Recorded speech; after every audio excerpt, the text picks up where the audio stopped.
kuliah gitu ya, kuliah. Nah, jadi saya harus lebih disiplin untuk dari karakter kebangsaan tersebut. Nah, untuk faktor dari luarnya yaitu seperti lingkungan kita sendiri. Adanya lingkungan masyarakat, lingkungan eh, sekolah maupun lingkungan yang lain.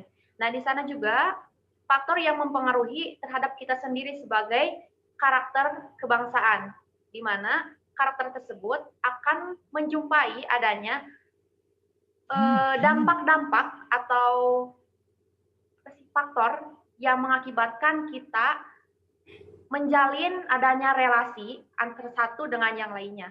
Nah, relasi tersebut yang bisa mempengaruhi karakter kebangsaan tersebut itu, Pak.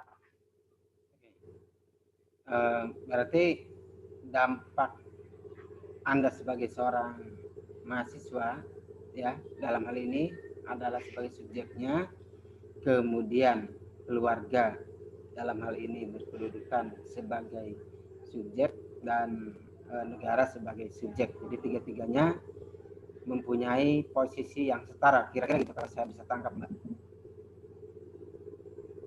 Setara nggak Ya. antara Anda, keluarga, dan negara?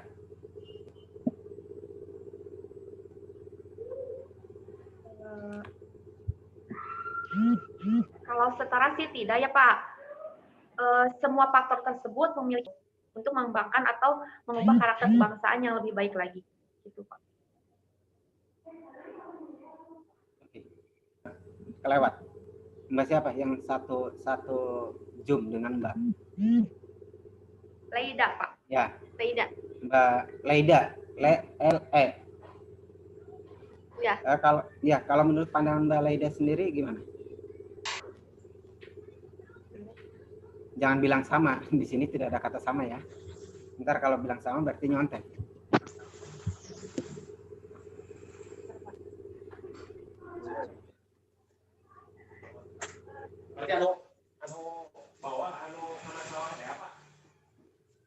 Leida jawab ih.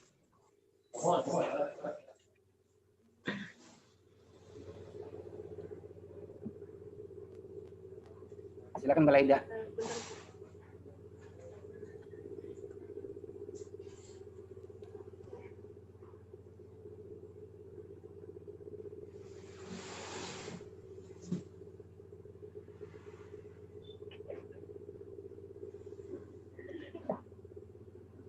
Halo, Mbak Leida, bisa dengar suara saya? Ya, silakan.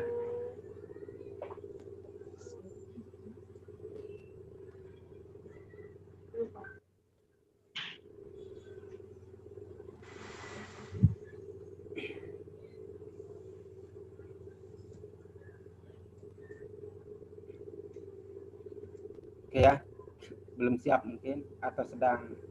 Udah sholat Mbak? Mbak Leida?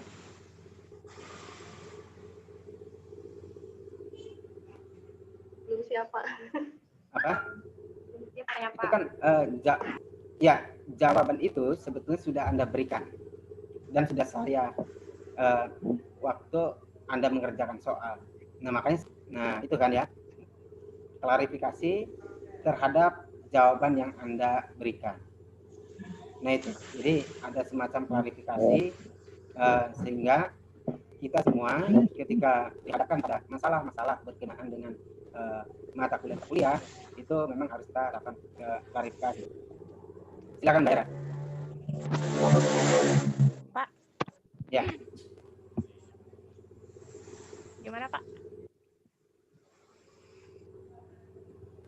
Anda kan sebagai manusia, ya, kemudian Anda dihadapkan pada keluarga dan negara. Ya. Nah, ketika Anda dihadapkan pada keluarga dan negara, pandangan Anda untuk menumbuhkan nilai, bukan nilai keluarga negaraan ya, nilai kebangsaan itu semacam apa? Maksudnya karakter kebangsaan, Pak? Ya terserah, mau karakter kebangsaan, mau karaktermu, mau karakter apa, itu kan karena relevansinya atau hubungannya itu dengan jawaban Anda kemarin. Nah hasil ini kan akan saya cross check. Ya, untuk menjelaskan saya sebagai manusia yang ada ikatannya dengan keluarga, negara, bahkan tentang misalkan menumbuhkan karakter kebangsaan. Nah, kan saya manusia terlahir dari ibu saya gitu ya. Nah, ikatannya itu kan dari keluarga. Nah, dalam keluarga saya pasti saya sebagai manusia yang dilahirkan oleh ibu saya pasti mempunyai ikatan dengan keluarga. Karena apa? Karena dalam keluarga saya dibina, dibimbing, terus dididik sehingga saya mempunyai misalkan akhlak, keyakinan, dan hukum-hukum norma yang lainnya. Misalkan dengan masyarakat umum lainnya. Nah, masyarakat umum lainnya kan terhubung dalam di situ saya mulailah tumbuh karakter sehingga bisa menjadikan diri saya untuk tumbuhlah di situ karakter tentang diri saya, misalkan tentang mengetahui kenegaraan. Karena apa? Karena dalam keluarga dan negara kita itu dibina untuk mempunyai sebuah karakter. Nah, karakter itu berfungsi untuk diri kita sebagai generasi muda untuk memajukan suatu negara maupun bangsanya sendiri gitu. Oke. Kalau Mbak Dela, halo Mbak Dela. Halo Mbak Dela Zulianti.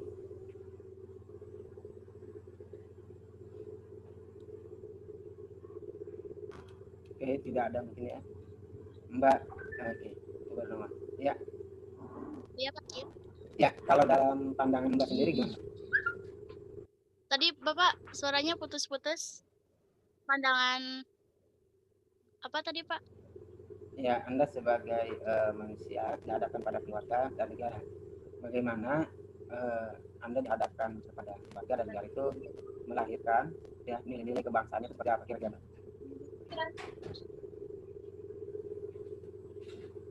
Nggak jelas Pak suaranya, bentar Pak. Yang lain jelas nggak dengar suara saya? Pak, mohon maaf Pak, boleh diulang? Ya, sebagai manusia ya secara pribadi itu. Kemudian Anda dihadapkan pada keluarga dan negara. Itu dua. Nah, bagaimana saudara bisa menggali nilai-nilai kebangsaan di dalam keluarga dan negara tersebut? Silakan. Begini Pak, menurut pandangan saya, kepada orang tua, kepada nusa, bangsa, dan negara. Kita itu harus yang diajarkan oleh orang tua dan juga harus taat kepada aturan yang ditegakkan oleh negara gitu Pak. Menurut pandangan saya seperti itu.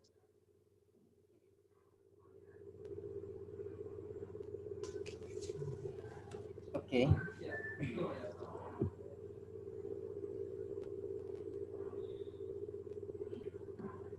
Pada Mas Andi. Halo Mas Andi. Iya Pak. Andi. Ya. Ya. Pancasila itu dihadapkan pada ideologi besar dunia saat ini ya. Nah, bagaimana melihat ideologi besar dunia yang dilakukan ya untuk mengantisipasi paham-paham yang tidak sejalan dengan Pancasila? Silakan.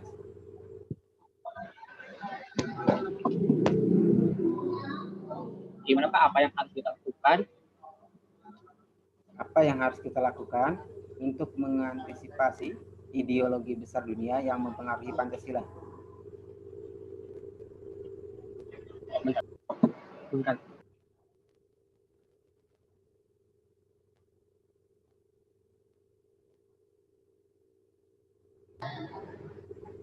Apa yang mempengaruhi ideologi Pancasila?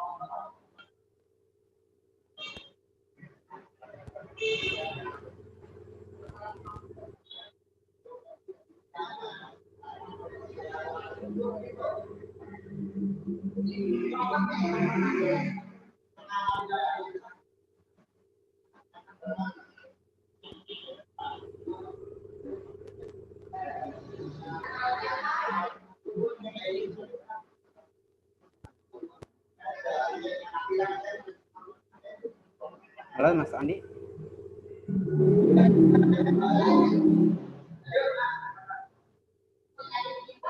Masih belum ketangkep Pak pertanyaannya tuh. Jadi kayak masih belum tahu tuh Pak.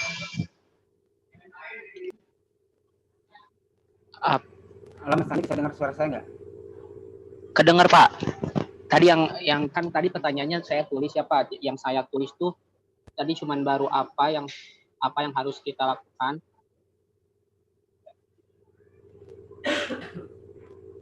Ya. Pancasila itu dihadapkan pada ideologi besar dunia. Apa yang harus kita lakukan?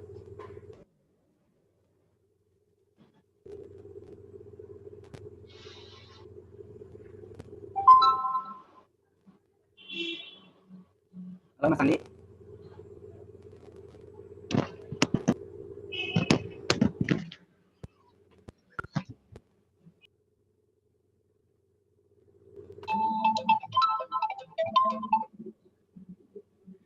Halo Mas.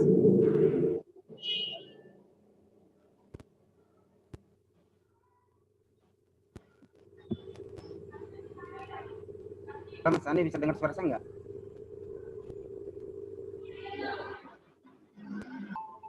Oke Mbak Siti, ya.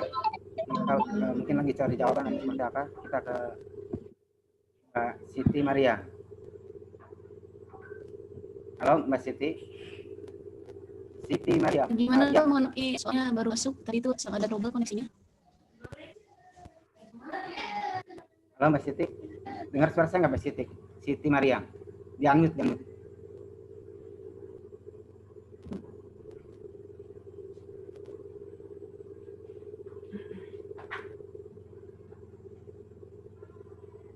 Gimana Pak? Itunya di-unmute dulu. Ya, biar kedengaran.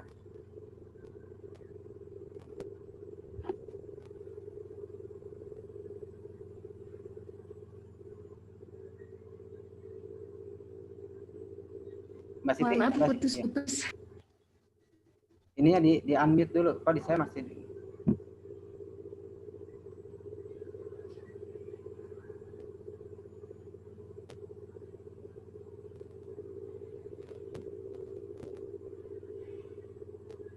Oke, kita tunggu ya Mbak Siti.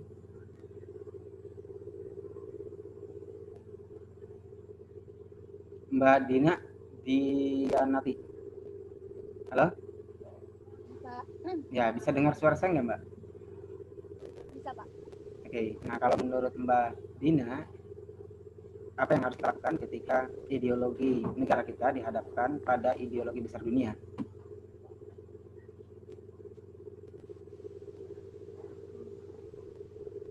Bangsa dalam menghadapi globalisasi dan modernisasi.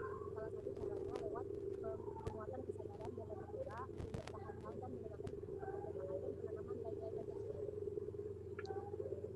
Itu bukan Pak. Oke. Iya.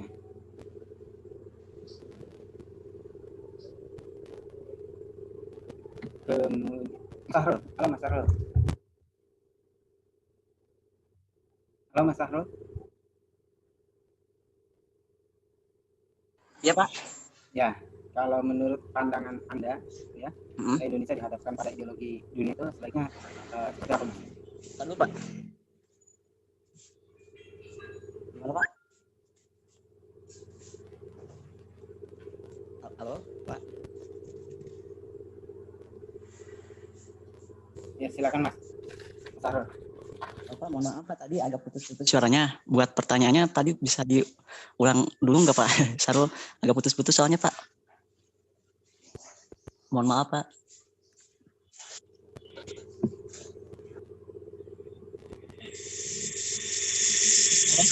Nomor 2. Oke, thank you Bapak nanya soal UTS nomor 2. Kasih jawabannya. Soalnya apa lagi? Soalnya apa?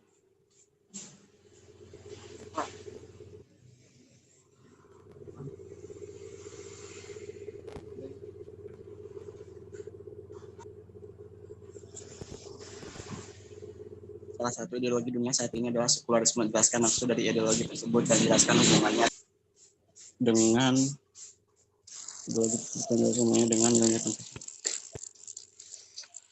Oke Pak, Saru coba jawab dulu ya Pak ya. Ideologi sekularisme itu pada dasarnya merupakan suatu ideologi yang diambil atau sekular. Sekular di sini memiliki artian segala yang berhubungan dengan spiritual. Sedangkan sekular segala yang berhubungan dengan dunia menurut istilah. Sekularisme pertama kali digunakan penulis Inggris George Jacob Heer pada tahun 1852. Konteksnya digunakan dalam konteks kebebasan berpikir. Akarnya Immanuel Kant. Dapat disimpulkan bahwa ideologi sekularisme ini adalah ideologi yang merupakan pandangan hidup tertutup baru, bukan hanya tak sesuai dengan melainkan ideologi yang mengecilkan peran-peran agama. Jadi dapat disimpulkan Pak, dari ideologi sekularisme ini mempunyai dasar landasan negara yaitu Pancasila, di mana sila pertama itu ketuhanan yang maha esa dengan konteks atau konteks bahasa yaitu ketuhanan yang maha esa itu seakan-akan terkikis Pak. Kenapa terkikis? Contohnya seperti ini Pak. Di dalam konteks keagamaan Indonesia yang dan dari situ juga kita itu harus bisa melakukan kehidupan sesuai dengan tatanan agama. Nah, dengan adanya ideologi ini seakan-akan nilai-nilai Pancasila itu khususnya pada sila pertama seakan-akan terkikis karena ideologi sekularisme itu sendiri merupakan kebebasan entah itu dalam berpendapat ataupun kebebasan dalam mempunyai ideologi khususnya dalam konteks keagamaan. Mungkin kalau menurut saya seperti itu, Pak.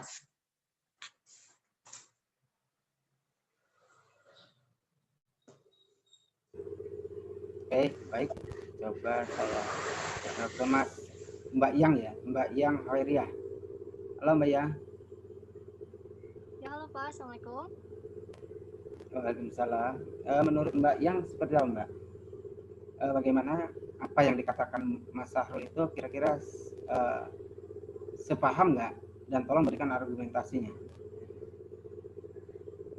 Menurut saya, maaf Pak, suara saya kedengaran nggak? Halo? Ya, kedengaran. Berdasarkan kan ideologi negara Indonesia yaitu berlandaskan kepada Pancasila, yang berarti dalam sila pertama itu berdasarkan ketuhanan yang Maha Esa. Berarti setiap warga negara bebas berkeyakinan memeluk agamanya sesuai dengan kepercayaannya masing-masing. Kebebasan dalam pengertian ini berarti bahwa keputusan beragama dan beribadah diletakkan pada domain pada tingkat individu. Dapat juga dikatakan bahwa agama merupakan persoalan individu dan bukan persoalan negara. Jadi negara dalam hubungan ini cukup menjamin secara agama dan beribadah dengan rasa aman, tentram dan damai. Tetapi agama dan negara itu masih saling membutuhkan. Jadi agama membutuhkan negara untuk perkembangan agamanya dan negara membutuhkan agama untuk peningkatan moral bangsa. Gimana Pak? Ya, halo.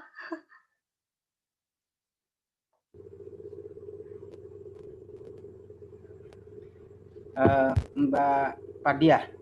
Halo Mbak Padia. Iya Pak. Ya. Tadi Mbak nyimak dari pernyataannya Mbak Yang nggak? Iya, menyimak Pak. Ya, jadi intinya gini. Ya, beragama itu merupakan hak individu ya, hak masing-masing setiap warga negara.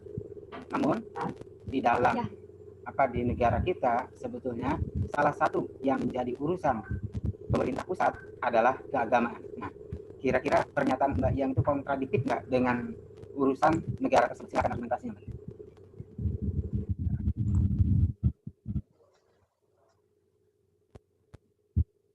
Maaf Pak, bisa diulang nggak pertanyaannya tadi? Putus-putus suaranya. Gini, Mbak Yang kan mengatakan bahwa agama itu adalah hak setiap manusia. Kita pada intinya hanya memantau ya, dan tidak boleh ikut campur. Tetapi yang menjadi urusan negara ya kan ada 5 urusan negara, itu salah satunya adalah agama, itu menjadi urusan pusat. Nah, apakah pernyataan Mbak yang itu kemudian tidak kontradiktif ya dengan kenyataan yang sebenarnya di dalam kehidupan ini ya? Kira-kira kontradiktif atau tidak, dan tolong berikan penjelasannya Mbak Fadia.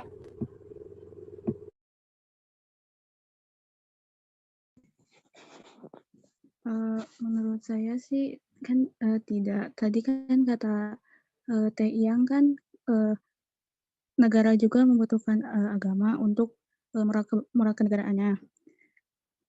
Jadi memang seperti itu, Pak.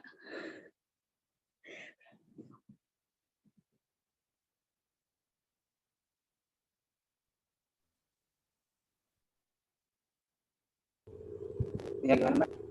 Seperti apa tadi? Seperti itu gimana? Mbak Fadia.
Halo Mbak Rana Nur Asia. Iya, Pak. Menurut saudara, ketika Indonesia dihadapkan pada ideologi negara, sementara kita sendiri memiliki ideologi Pancasila. Nah, kalau dalam sudut pandangan Mbak Rana Nur Asia itu seperti apa Mas sebaiknya?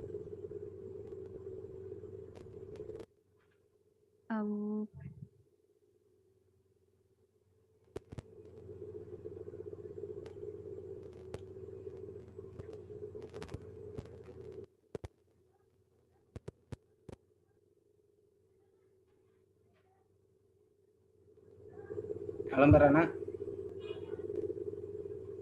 Ya Mbak Rana, bisa dengar kan? Rana, tolong jawab Rana. Ideologi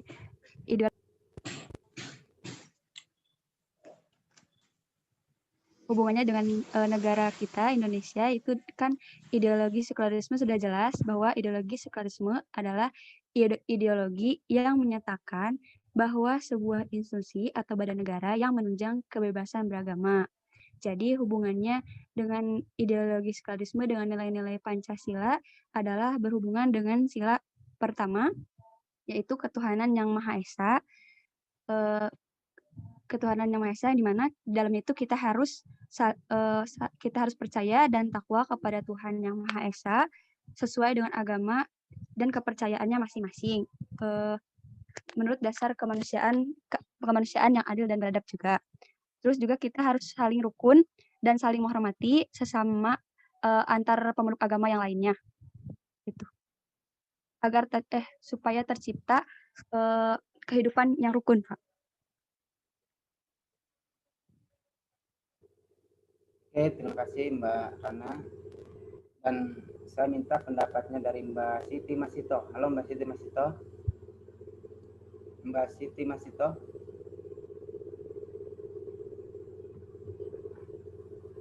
Iya Pak.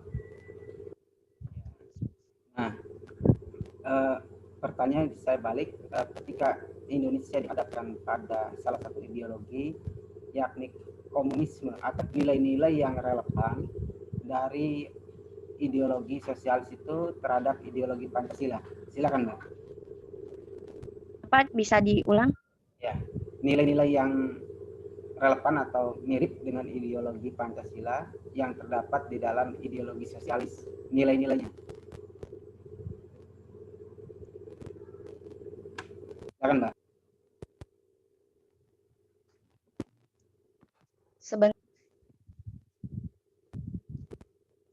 Nilai-nilai ideologi Pak, apa gimana? Nilai-nilai ideologi sosialis yang mempunyai relevansi dengan ideologi Pancasila. Itu nilai apa saja?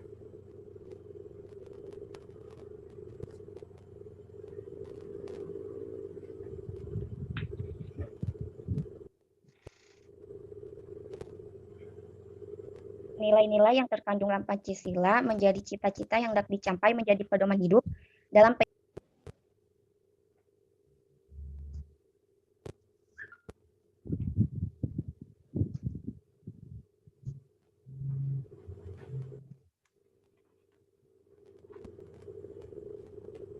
Ya, silakan Mbak Siti. Pak.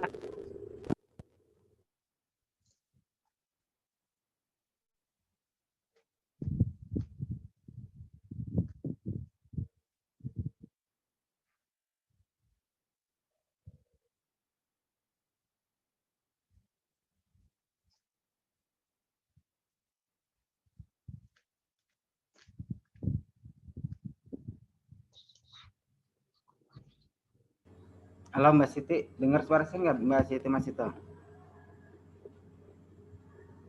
Iya Pak, dengar, tapi tadi kurang jelas gimana Pak?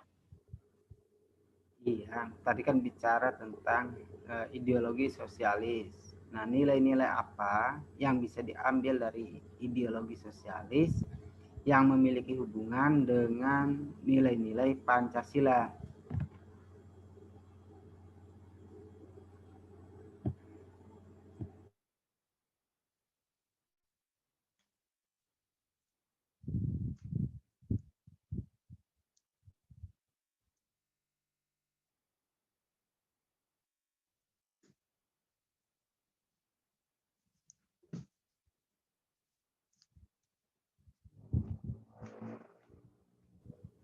Halo Mbak Siti.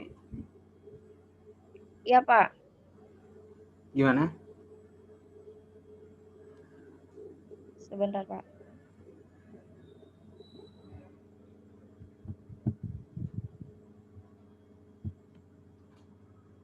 Oke, sambil menunggu Mbak Siti, saya ke Mbak Hilda Maulida. Halo Mbak Hilda Maulida.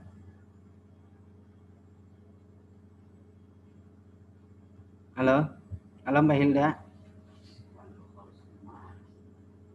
Halo, Mbak Hilda Maulida. Bisa dengar suara saya nggak? Halo Mbak Hilda Maulida, tidak ada ya?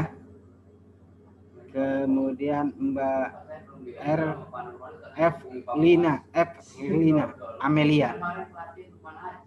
Halo Mbak Evelina Amelia.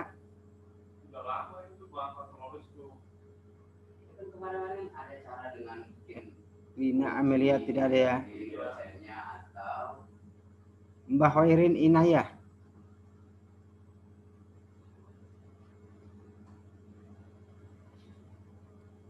Ya. Iya, Pak. Oke.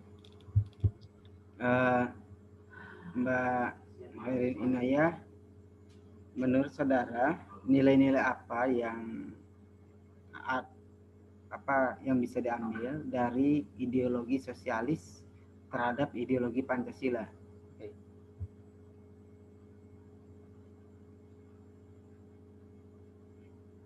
Silakan Mbak Inayah, Hoirin Inayah. Bisa bilang sinyalnya Pak kurang ini Ya, soalnya. pertanyaannya sama dengan Mbak Siti Masito. Ya, sama, pertanyaan sama dengan Mbak Siti Masito. Kalau Anda menyimak, mungkin dengar. Mohon maaf Pak, soalnya kan sinyalnya kurang mendukung. Jadi ini juga baru masuk lagi tuh Pak. Keluar masuk aja. Oke. Mbak Inayah, nilai-nilai dari ideologi sosialis, nilai-nilai apa saja dari ideologi sosialis yang memiliki relevansi dengan ideologi Pancasila?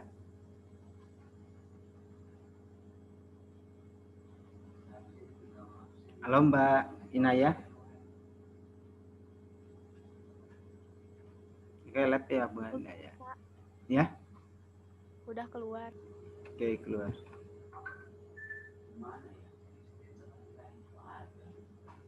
Siti Mariam, udah ya?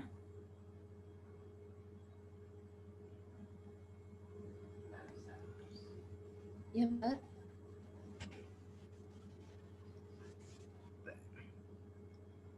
Oke, Mbak Tias. Tias itu laki-laki atau perempuan? Laki-laki, Pak. Laki-laki, Pak. Oke. Tias. Ya. Halo Mas Tias. Iya, Pak. Ya. Menurut saudara, ada nggak relevansi ideologi sosialis dengan ideologi Pancasila? Ya, kalau ada relevansinya apa gitu?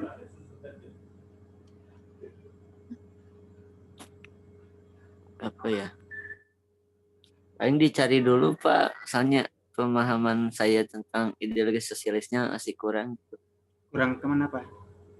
Kurang memahami tentang ideologi sosialis. Paling saya mencari dulu apa materinya.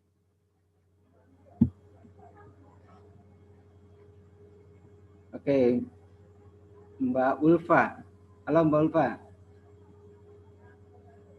Menurut Mbak Ulfa, ya, relevansi. Halo Mbak Ulfa, bisa dengar suara saya nggak? Ulfa Aulia Febriana.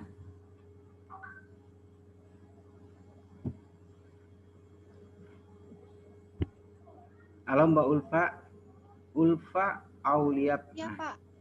Ya, Mbak Ulfa, apa relevansinya atau keterkaitan antara ideologi sosialis dengan ideologi Pancasila? Silakan Mbak.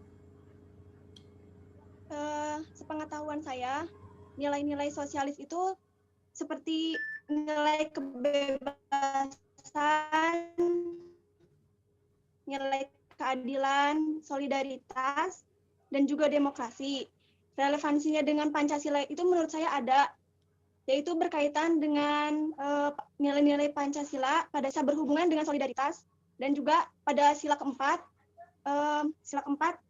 kerakyatan yang dipimpin oleh hikmat kebijaksanaan itu bisa termasuk ke dalam demokrasi, Pak.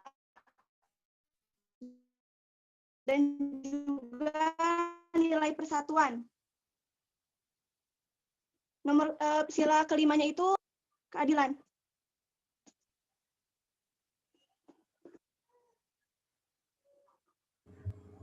Oke, terima kasih Mbak Ulfa.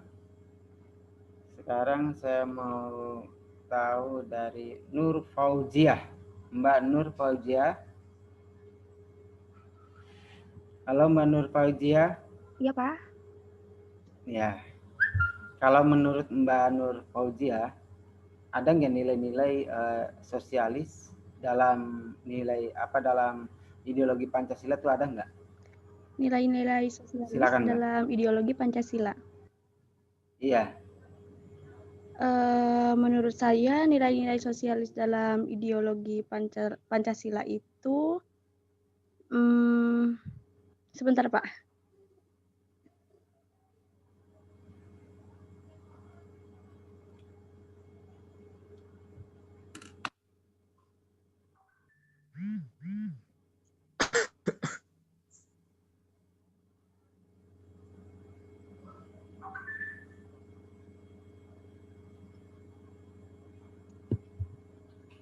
Oke, Mbak Hilda Aulia.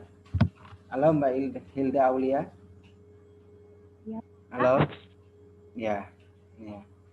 Menurut Mbak Hilda Aulia, ada nggak nilai-nilai sosialis, ya nilai dari ideologi sosialis yang relevansinya dengan Pancasila. Silakan, Mbak. Yang berhubungan gitu, Pak.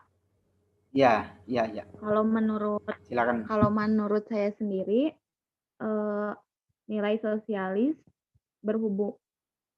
nilai ideologi sosialis yang berhubungan dengan nilai-nilai Pancasila terdapat di sila ketiga, yaitu Persatuan Indonesia. Soalnya ideologi tersebut didasarkan pada adanya pemahaman bahwa setiap manusia atau individu hidup bukan hanya untuk bebas, tetapi makhluk sosial juga wajib saling tolong-menolong. Jadi di sini contohnya gini, penduduk saling membantu keluarganya, teman-temannya yang mengalami kesulitan, saling bekerja sama mempertahankan keutuhan hidup bermasyarakat, saling gotong royong contohnya gitu. Kalau menurut Hilda kayak gitu, Pak. Oke, terima kasih Mbak Hilda.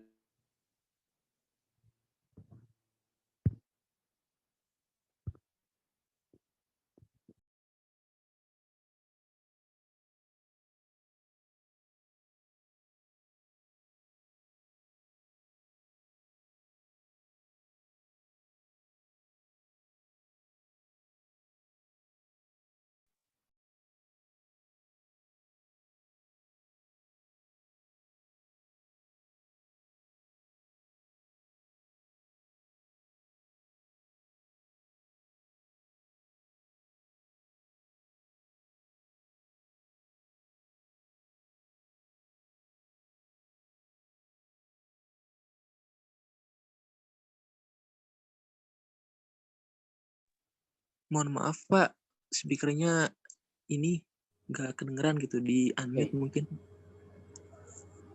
Mbak Eka Atika. Halo Mbak Eka. Ya Pak, hadir, siap. Ya.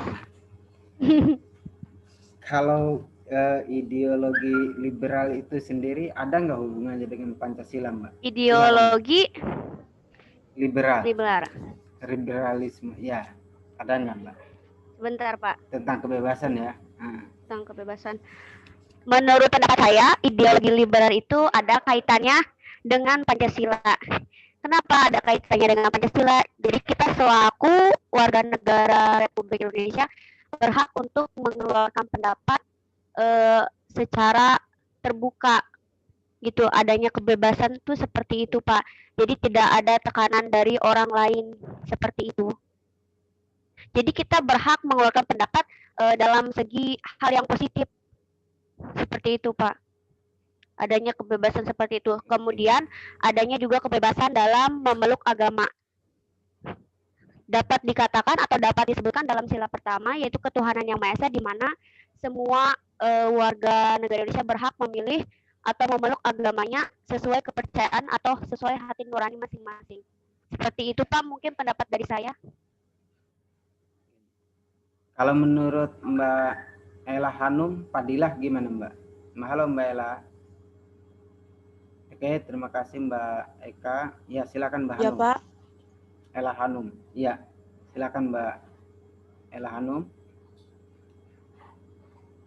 Kalau menurut saya masuk ke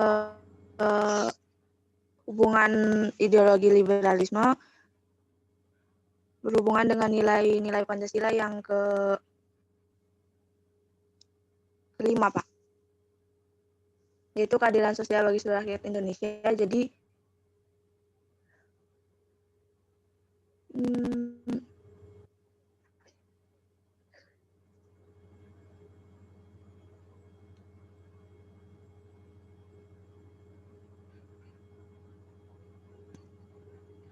bebas untuk mengungkapkan pendapat atau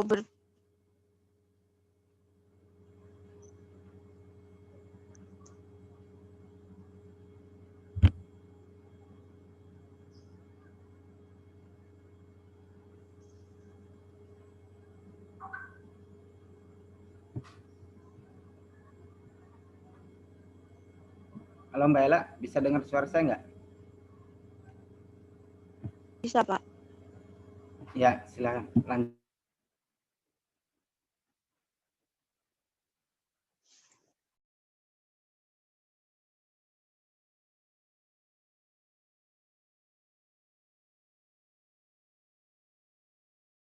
Baik, kalau dari pandangan Mas Indra ya, Mas Indra Setiawan seperti apa Mas? Halo Mas Indra.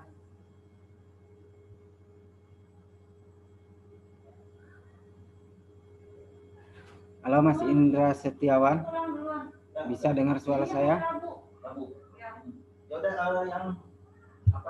Oke, tidak bisa dengar ya.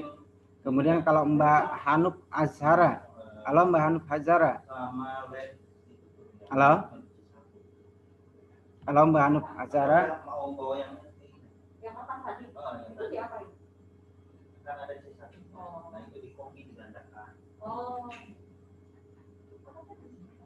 Halo Mbak Hanuf Al-Zahra. Halo.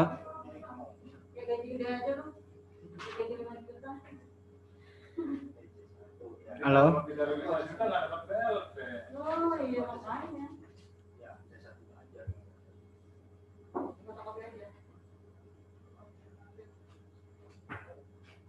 Halo Mas Rio, bisa dengar suara saya Mas?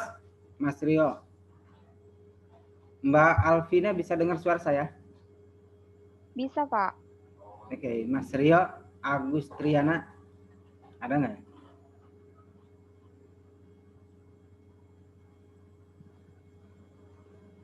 Oke, tidak ada.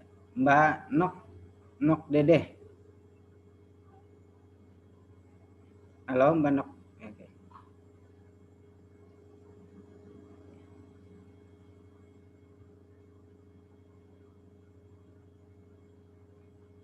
Halo Mbak Nok, bisa dengar suara saya nggak Mbak Nok?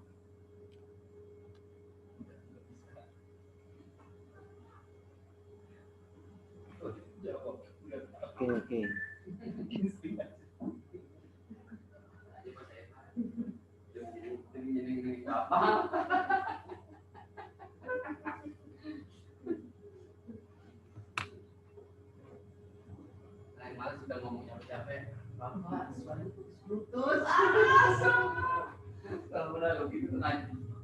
Mas Denis, halo Mas Denis. Ya, halo Pak. Ya, kalau menurut Mas Denis gimana Mas? Tadi hubungan antara liberalisme dengan Pancasila. Kalau menurut saya Pak, kan liberal itu istilahnya tentang kebebasan Pak. Ya. Jadi kalau menurut saya ada kita kebebasan beragama, kebebasan berpendapat, terus juga kita berhak akan adanya perlindungan. Nah, jadi kalau misalkan hal tersebut berkaitan dengan nilai-nilai Pancasila, yang antaranya yang pertama sila yang kelima. Kenapa saya bilang sila yang kelima keadilan? Karena kalau misalkan kita berpendapat bahwasannya kita itu adalah untuk mendapatkan keadilan, misalkan kita itu berpendapat mengenai sesuatu hal yang terjadi di Indonesia. Nah, kita itu sudah istilahnya gimana ya Pak? Mendapatkan suatu ataupun telah melakukan hal-hal atau nilai-nilai liberal tentang mengenai kebebasan berpendapat itu Pak.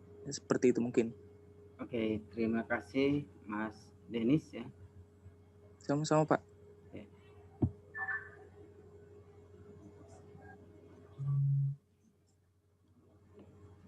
Mas Said Abdul, ada nggak?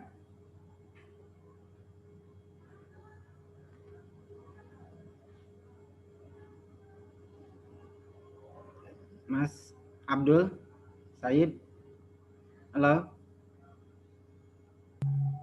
Bapak, saya Neng Rani, izin menjawab boleh tidak? Neng siapa? Coba. Neng Rani, ya belum ya Mbak ya? Ya silakan Iya, Mbak. saya belum Pak. Ya. Jadi Pak, pertanyaannya kan ada tidak nilai-nilai ideologi hubungannya dengan nilai Pancasila? Ya. Betul tidak? Iya, betul. Yang liberalisme kan ya Pak? Ya. Menurut saya kan liberalisme itu kan pemahaman bahwa untuk kebebasan berpendapat, entah kebebasan dalam memeluk agama ataupun perbedaan pendapat ya Pak. Iya, iya. Jadi hubungannya ada di dalam nilai-nilai Pancasila yang kelima, yaitu yang bunyinya keadilan sosial bagi seluruh rakyat Indonesia. Nah, jadi kan contohnya kayak gini. Misalkan kan kita mengeluarkan pendapat itu kan tidak selalu sama ya Pak. Pasti selalu ada yang pasti selalu ada saja yang berbeda-beda gitu. Tapi di dalam mengeluarkan pendapat itu berbeda-beda itu, tapi kita tuh memiliki tujuan yang sama gitu Pak. Jadi adil. Kalau menurut saya kayak gitu. Oke, itu jawaban dari Mbak Neng Raini ya. Iya Pak. Iya.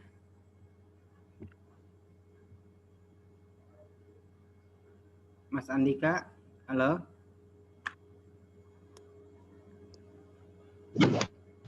Iya Pak. Ya, kalau menurut Mas Andika sendiri gimana Mas? Kalau menurut saya, yang tadi ya Pak, ideologi liberalis.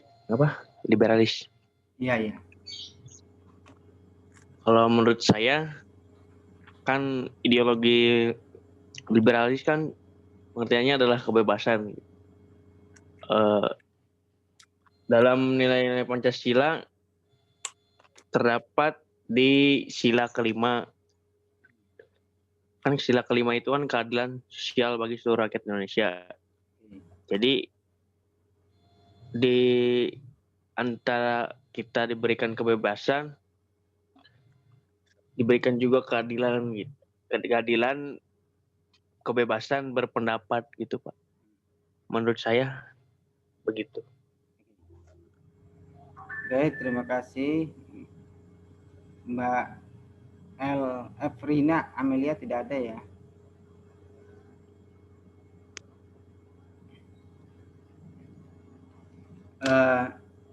Baik, saudara-saudara, ini hasil pengecekan ya, sehingga kita tahu siapa yang aktif dan tidak aktif.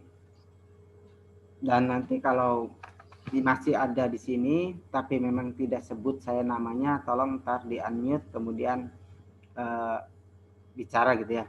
Setelah saya sebutkan namanya, ini saya berhasil membuat 30 nama. Alvina Febriani ya, Leida, Hera Juliani, ya simak benar-benar. Delia Yulianti. Juliana Pak.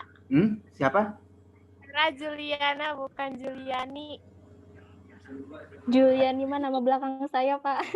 Hera Juliana, ada yang di sini. Hera Juliana. Oh iya, Hera Juliana ada ya. Nah, maksudnya Delia Yulianti, ada nggak? Oke, ya, Delia ada. Andi, Kusnandi, Siti Mariam,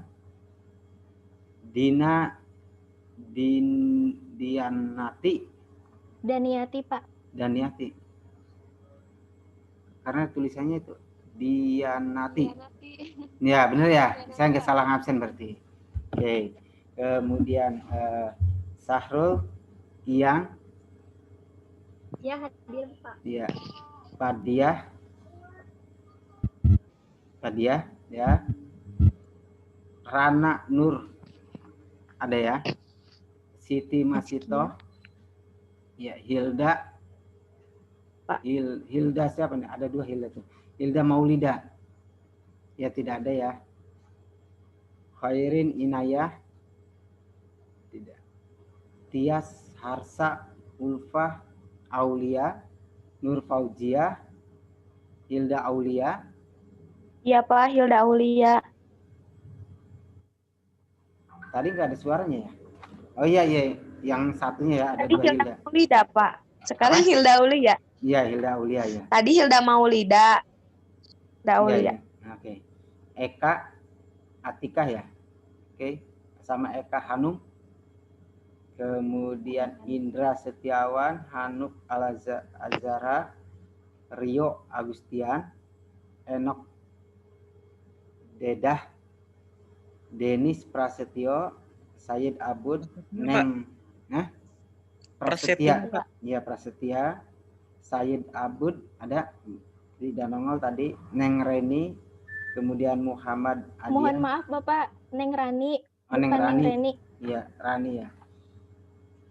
Kemudian Andika Maulana. Itu, ada yang belum saya sebutkan? Bapak, aku udah kesebut belum? Tadi Zoom-nya keluar masuk soalnya. Tadi ada yang dengar nama Erpirina Amelia enggak? Oh iya, Ada enggak? berarti udah ya Pak, maaf Pak. Iya, Tadinya oke. keluar masuk. Ya, jadi yang aktif ya, ini memang saya tulis semua. Yang aktif untuk hari ini dalam memberikan pertanyaan, silakan saling cross check ya. Daripada yang saya sebutkan yang tidak aktifnya, lebih baik saya sebutkan yang aktifnya. Kalau yang tidak aktifnya ntar ada yang komplain ya. Yang aktif memberikan tanggapan Alfiana Febrian. Tuh. Alvina Febriani, Pak. Alvina ya Febrian ya. Kemudian Hera Zuliana, Delia Yulianti, Dina Dianati ya. Kemudian Sahrul, Iyang, Fadilah, Rana. Kemudian Ulfa Aulia, Hilda Aulia, Eka Atika, Eka Hanum, terus Maaf Pak. Eka Atika, Eka siapa namanya? Eka Atika, kemudian Ella Hanum ya. Ella Hanum, Pak. Ya, Ella Hanum. Kemudian Denis Prasetyo, Neng Rani, dan Andika Maulana. Mana Andika Maulana? Hadir Pak.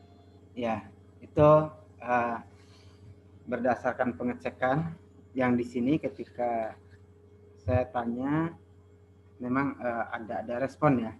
Bahkan beberapa tidak respon dalam artian gini. Biasanya kalau kita keluar masuk ketika dia kecuali memang Zoom-nya ditinggalkan ya. Nah, walaupun misalkan ada yang aktif Zoom, ntar Pak saya cari catatan. Nah itu kan mata kategori tidak aktif. Itu penilaian ya. Cari catatan karena kenapa? Bukan karakter seorang mahasiswa ketika ditanya oleh dosennya itu cari catatan dulu. Nah itu ya. Jadi mahasiswa tuh ketika ditanya bisa tidak bisa dijawab dulu. Masalah urusan benar atau salah itu nanti ada klarifikasi. Nah itu. Jadi jangan Anda takut salah, sehingga ketika ditanya nanti Pak cari catatan. Ini memberi kita pelajaran, artinya gini, ketika Anda ditanya oleh seseorang, ya, Anda nanti saya cari informasi dulu. Nah ini kan menjadi satu yang kurang, ya, kurang memberikan pencerahan. Tapi kalau Anda ditanya, ya, karena kita belajar mata kuliah Pancasila, ketika ditanya jawablah sekemampuan Anda, kecuali Anda ditanya alamat yang betul-betul tidak tahu, ya. Nah kalau Anda menjawab, misalkan kalau letak misalkan letak desa Cidahu di mana, memang Anda tidak tahu, jangan dijawab, punten Pak saya tidak tahu letak desa Cidahu, karena kalaupun dikasih tahu, ya, Anda ngarang itu menyesatkan. Nah itu yang pertama, kalau memang jawaban itu perlu satu kepastian, ya. Makanya tadi kayak Mbak Yang kan ada yang ini Mbak Yang ya langsung lab gitu ya. Tapi saya bukan bicara Mbak Yang langsung lab hilang kemana jawabannya, saya nggak mengejar itu. Tapi respon pertama ketika misalkan saya tanya gimana Mbak Yang? Anda tahu, langsung Anda ada respon. Itulah sebetulnya dengan cara Zoom seperti ini bisa tahu yang respon ini berarti ada kemauan. Tapi ketika ada jawaban-jawaban yang ntar itu tidak. Tapi ketika dia jawab kemudian lab, itu adalah faktor teknis menurut saya. Jadi tetap masuk dalam perkategorian itu Mbak ya. Jadi jangan takut. Nah, tadi kan suatu pertanyaan itu tidak ada jawaban yang pasti. Dalam artian gini, pertanyaan yang saya berikan sebagai memperkuat nilai-nilai UTS Anda, itu tidak ada pertanyaan yang pasti, misalnya letak Cidahu, enggak, letak Kuningan, enggak. Karena itu jawabannya harus pasti. Kalau tidak pasti, itu akan menyesatkan. Nah, yang saya tanyakan kan semuanya itu dalam sudut pandang Anda yang memerlukan penalaran. Nah, pengetahuan Anda, bukan 1+1 jawabannya. Oke ya, itu jadi saya juga dari sini punya gambaran ya untuk penilaian akhir dari mid semester ya, dan minggu besok kita akan coba masuk dalam perkuliahan yang ke-9 ya, tentang kewarganegaraannya. Nah, silakan ntar saudara-saudara belajar tentang kewarganegaraan, membaca literatur, dan kita akan masuk pada materi sebentar, kemudian kita akan melakukan diskusi. Diskusi ini akan masuk kepada penilaian aktivitas dan kuis. Ya. Nah, penilaian aktivitas dan kuis misalkan karena satu kelas ini diberikan tugas tentang desa, ketika saya menerangkan saya akan menyentuh desanya. Nah, sehingga ada korelasi antara jawaban yang materi yang disampaikan dengan fakta-fakta yang Anda dapatkan pada saat Anda menulis tugas itu. Kan tugasnya juga tidak berat. Ya, kalaupun Anda ngarang ke saya misalkan Desa Cidahu ya, Anda ngarang ke saya, orang dosennya juga tidak tahu Desa Cidahu. Nah, kan bisa dibohongi gitu ya. Tapi kan lagi-lagi apakah Anda berbuat seperti itu juga akan baik atau tidak, setidaknya ada teman di Zoom ini yang mungkin tahu Desa Cidahu dan akan menyanggahnya gitu kan ya. Nah itu, jadi kan akan saling mengisi. Misalkan Mbak Iyang bercerita tentang Desa Cidahu, kemudian Mbak Rana itu kebetulan tahu Desa Cidahu, setahu saya kok nggak seperti itu ya. Wah, ini Mbak Yang ini ngada-ngada. Nah, gitu bisa disampaikan sehingga itu ada satu diskusi ya ke depan, ada satu diskusi karena materi kewarganegaraan yang akan kita jalankan di pertemuan berikutnya itu adalah sebetulnya materi-materi yang bersifat teknis. Nah, kalau materi yang bersifat teknis itu memang harus selain materinya disampaikan sedikit, nanti lebih banyak pada diskusi-diskusinya. Oke ya? Bisa paham ya? Baik Pak, paham. Oke. Nah itu jadi tadi yang belum saya sebut sebagai orang-orang tidak aktif bukan berarti Anda marah, enggak ya. Tapi ini adalah satu gambaran, maksud saya satu gambaran, satu pembelajaran agar ketika ditanya pertanyaan-pertanyaan yang bersifat analisis itu jawablah sesuai dengan kemampuan Anda. Saya kan tidak menilai jawaban Sahrul bagus, jawaban Iyang bagus, jawaban Mbak Fadila bagus, jawaban Alvina bagus, kan enggak. Tapi bagaimana dia menjawab? Nah, enggak ya. Tapi ketika ada tadi ya, tidak, misalkan saya tadi Mas Indra Setiawan, nah tidak pernah respon, ini kan berarti ada indikasi membohongi ya. Membohongi dalam artian gini, membohongi itu dia pasang Zoom, dianya kemana? Nah ini kan banyak terjadi ya. Mungkin pengalaman inilah yang coba saya telusuri. Nah itu makanya masuk dalam kategori yang tidak aktif. Misalkan Mbak Hanuf Azhara. Nah di sini kan aktif lah ya, kelihatannya aktif. Tapi ketika saya panggil tidak ada. Kalau dia masalah sinyal, dia akan lag. Ya, akan lag. Itu yakin. Kemudian masuk lagi lag, masuk itu masalah sinyal. Tapi ketika ada kemudian dia coba unmute untuk menjawab, kemudian dia lab. Berarti kan ketika mau menjawab, saya katakan Mbak Pak Zahra di mana, dia unmute. Nah kan dia mau bicara kemudian lab. Itu masalah teknis. Nah ini. Jadi jangan salah, mungkin dosen-dosen lain juga ya di dalam perkuliahan tuh bisa membaca sampai ke arah situ. Ya. Misalkan Mas Rio. Nah, ketika saya tanya Mas Rio di mana? Emang ada, bentuk wujudnya ada.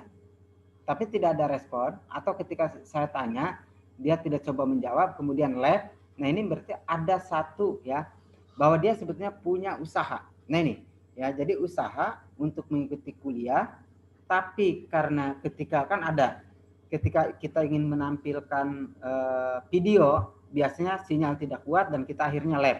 Nah, itu banyak teknik-teknik seperti itu. Makanya teman-teman juga ya harus memahami itu gitu ya. Jadi ntar jadi kebiasaan bagi teman-teman, dan ketika menyangkut materi-materi Anda hanya masang seperti ini saja gitu ya. Tapi makanya saya coba melihat kondisi-kondisi tersebut sebagai satu kekurangan ketika kita mengadakan kuliah daring.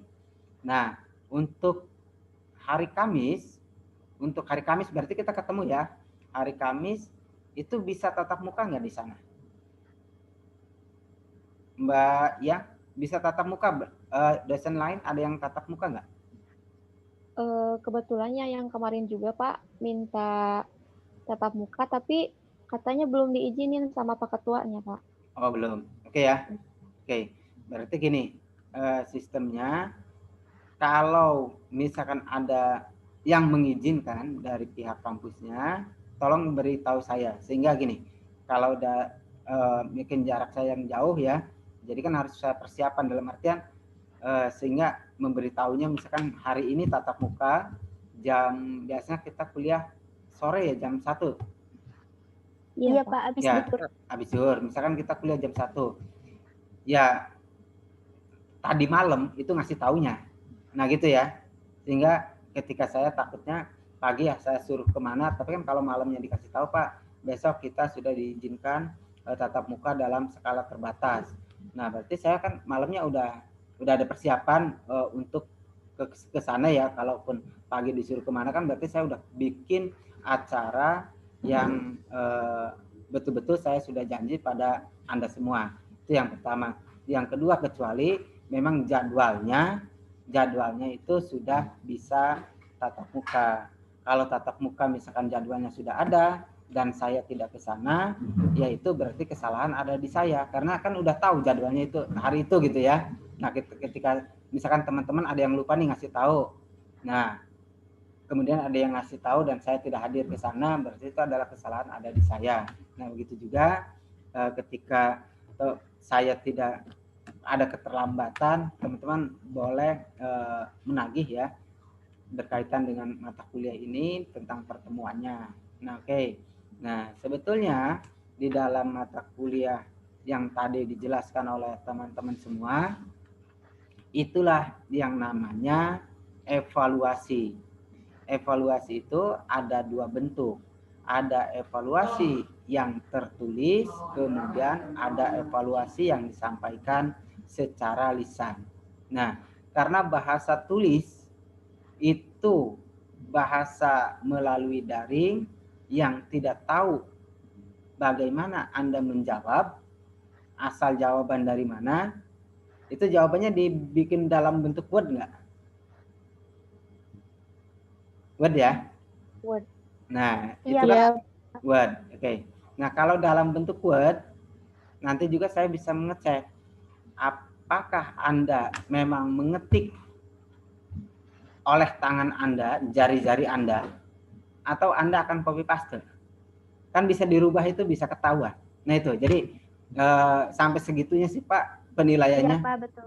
Iya kan, kalau coba Mbak Rani copy paste dari mana ya ke bentuk Word, nah kemudian Anda modif, kemudian ketika saya Iya masuk Pak, soalnya kan kalau misalkan gini ya, misalkan nyari jawabannya tuh di internet gitu, di Google, kan suka ada yang malas ngetik tuh, tinggal copy Hmm. paste aja. Terus kan kita belum tahu bahwa itu tuh suka ada dari apa sih namanya tuh? Ya intinya kan Ya. intinya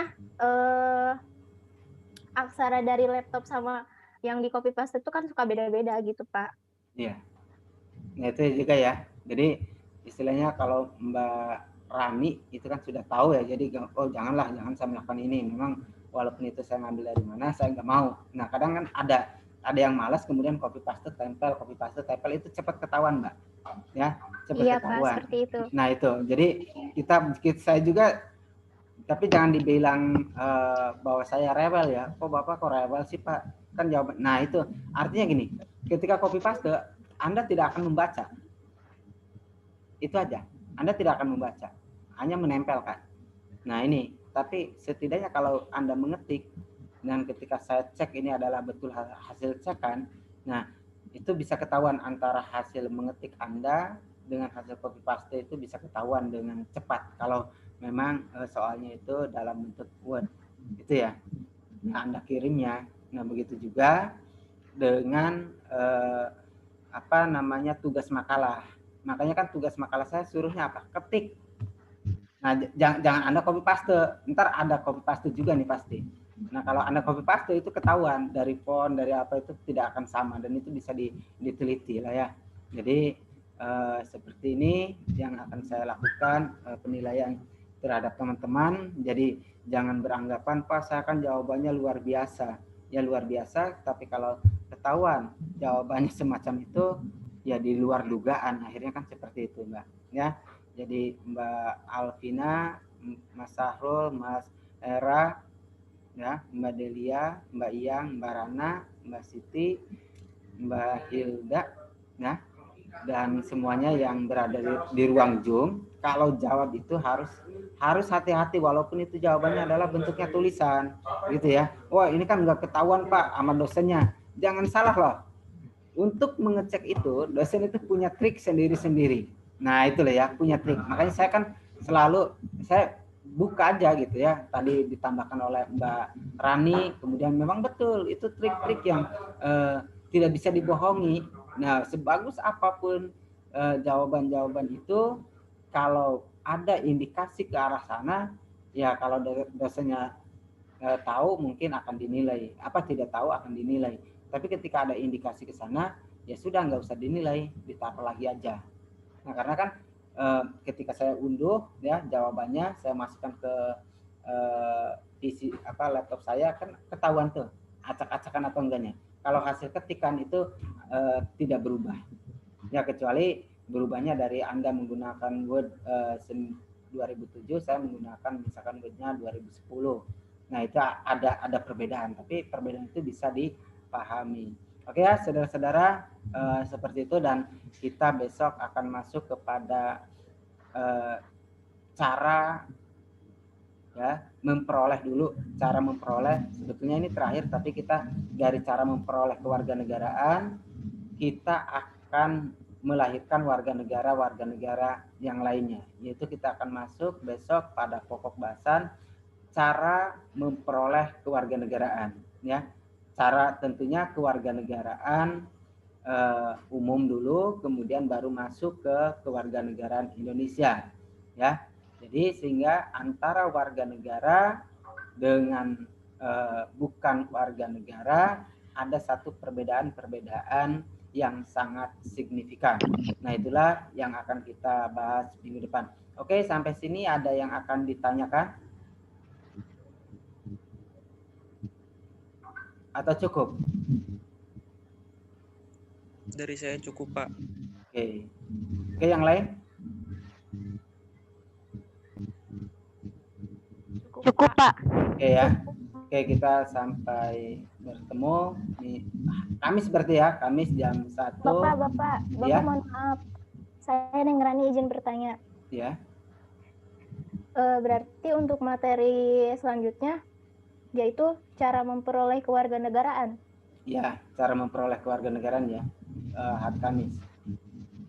Ya, Pak. Ya? Terima kasih. Ya.